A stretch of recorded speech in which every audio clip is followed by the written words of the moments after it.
2020, a year that began with so much promise and hope.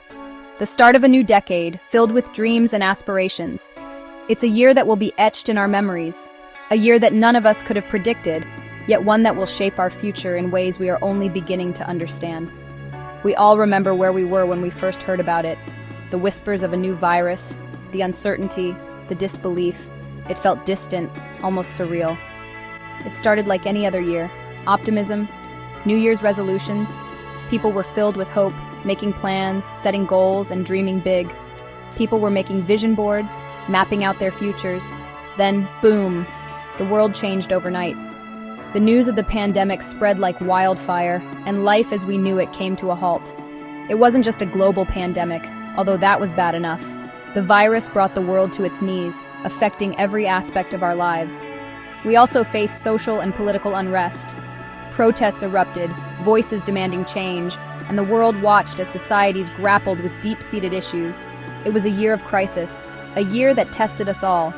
From the stress of lockdowns to the challenges of remote work, every individual faced their own battles. The year 2020 revealed deep divisions in our society. It showed us the cracks in our systems and the disparities that many had long ignored. It exposed the fragility of our systems.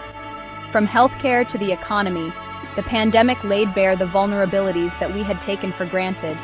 It challenged our assumptions about the world. People began to reevaluate their lives, their choices, and what truly mattered to them. In the eye of this storm, corporate America found itself on the front lines. Businesses had to quickly adapt to a new reality, balancing survival with responsibility. Companies had to adapt, not just to survive, but to navigate unprecedented challenges. Remote work became the norm, safety measures were implemented, and strategies were redefined. This is the story of how they did, or didn't, rise to the occasion. How businesses responded, how they supported their communities, and how they navigated the storm that was 2020. Remember the early days of the pandemic? The uncertainty, the fear, toilet paper shortages. It was a time of mass confusion and panic. Businesses were scrambling. No one knew what to do. Should we stay open? Should we close? Corporate America's response to the pandemic was mixed. Some companies stepped up. They offered paid leave, shifted production to essential goods, and found ways to support their employees. Others, not so much. Layoffs happened. Wages were cut. Some companies even profited from the crisis, while others struggled to stay afloat. It was a chaotic time. And in the midst of it all, everyone looked to leadership for guidance. But what kind of leadership did we have? Well, that's a whole other story. Remember Zoom calls? Those awkward virtual happy hours? Working from home went from a perk to a necessity almost overnight. For some, it was a welcome change. No commute, pajama pants all day. For others, it was a nightmare. Kids running around screaming during conference calls. It was chaos. Companies had to adapt, and fast. They had to figure out how to manage remote teams, ensure data security, and maintain productivity. Some thrived in this new environment. Others not so much. The pandemic forced us to rethink the way we work. It accelerated the trend of remote work and digital transformation, and it raised important questions about work-life balance, employee well-being, and the future of the office. While some of us were adjusting to working from home in our pajamas, others didn't have that luxury. Grocery store workers, delivery drivers, healthcare professionals. These were the essential workers. They risked their lives every day to keep our society functioning. And how did corporate America treat these essential workers? Well, it was a mixed bag. Some companies offered hazard pay, increased safety measures, and public recognition for their frontline employees. Others, not so much. The pandemic exposed the deep inequalities in our society. It showed us who we value and who we don't. And it sparked a national conversation about essential work, fair wages, and worker rights. Section 5. A Nation Divided. The Social Unrest of 2020. The pandemic wasn't the only thing that shook America in 2020. As the world grappled with the unprecedented health crisis, another storm was brewing, one that would expose deep-seated issues within the nation. Remember the death of George Floyd? The protests? His tragic death under the knee of a police officer ignited a firestorm of outrage and grief across the country. The calls for social justice? They echoed through the streets, in cities large and small, as people from all walks of life demanded change. It was a time of reckoning for America, a time to confront its long history of racism and inequality. The images of diverse crowds marching, confronting police, and drawing parallels to past protests were powerful and poignant. The Black Lives Matter movement gained momentum. What started as a hashtag became a global rallying cry, with millions joining in solidarity. People took to the streets to demand change. From New York to Los Angeles, from small towns to major cities, the message was clear: enough is enough. And corporate America? Well, they couldn't stay silent. The pressure was on for businesses to take a stand, to show where they stood on these critical issues. They had to say something. Press releases were issued, social media posts were made, and business leaders stepped into the spotlight. But what do you say when you're a giant corporation in the middle of a social movement? How do you balance profit with principles, statements with actions? Do you make a statement? Do you donate money? Many companies chose to do both, pledging millions to social justice causes and making public commitments to change. Do you change your policies? For some, it meant revisiting and revising their internal policies to better reflect their public stance on equality and justice. It was a time for action, not just words. The events of 2020 forced a nation and its corporations to look in the mirror and decide what kind of future they wanted to build. In the wake of George Floyd's murder, corporate America faced a choice. The brutal killing, captured on video, sparked a global outcry and forced many to confront the systemic racism embedded in society. Companies, big and small, were suddenly thrust into the spotlight, with the public demanding to know where they stood on issues of racial injustice.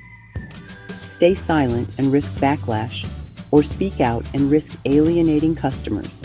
The stakes were high, and the pressure was immense.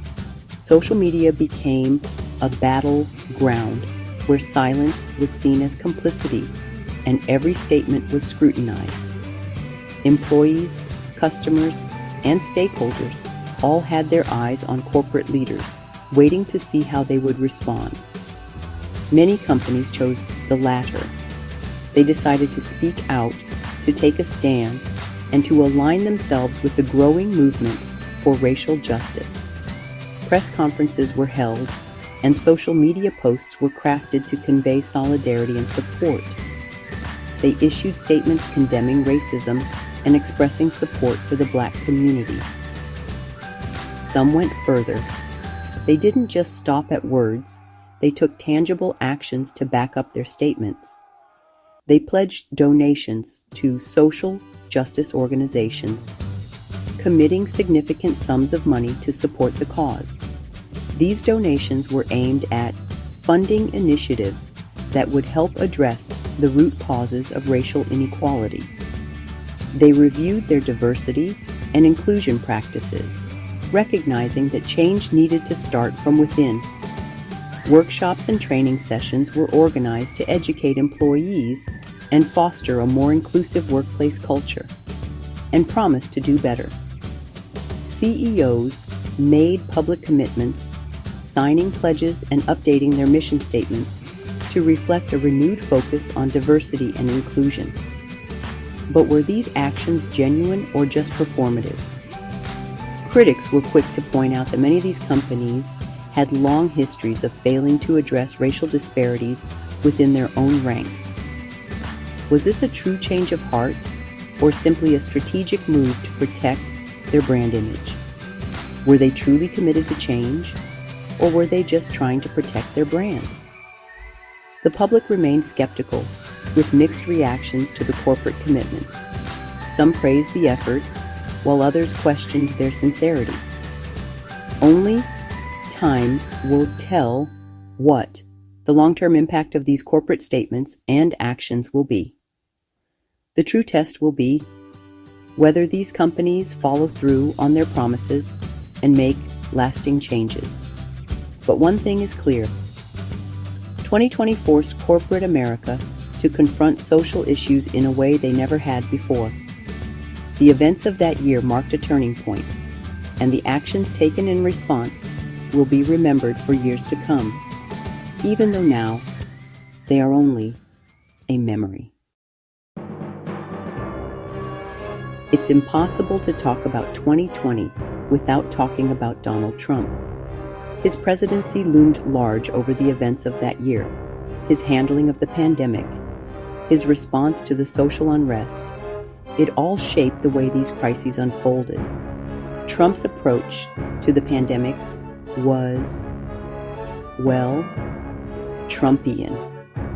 He downplayed the severity of the virus, spread misinformation, and promoted unproven treatments. His response to the protests was equally divisive. He stoked racial tensions, called for law and order, and deployed federal agents against protesters. Love him or hate him, Trump's leadership or lack thereof had a profound impact on how corporate America responded to the crises of 2020. His actions created a climate of uncertainty, division, and distrust. 2020 left its mark on corporate America. It forced companies to rethink their priorities, their values, and their role in society. The pandemic accelerated trends like remote work, e-commerce, and automation. It exposed the fragility of global supply chains and the need for greater resilience. The social unrest of 2020 also had a lasting impact. It forced companies to confront issues of diversity, equity, and inclusion. It raised expectations for corporate social responsibility and stakeholder capitalism. The world after 2020 is different. It's a world where companies are expected to be more than just profit-making machines. They're expected to be responsible corporate citizens, to care about their employees, their communities, and the planet. 2020 was a year of crisis and change.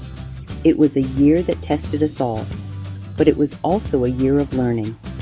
We learned about our own resilience, about the importance of community, and about the power of collective action.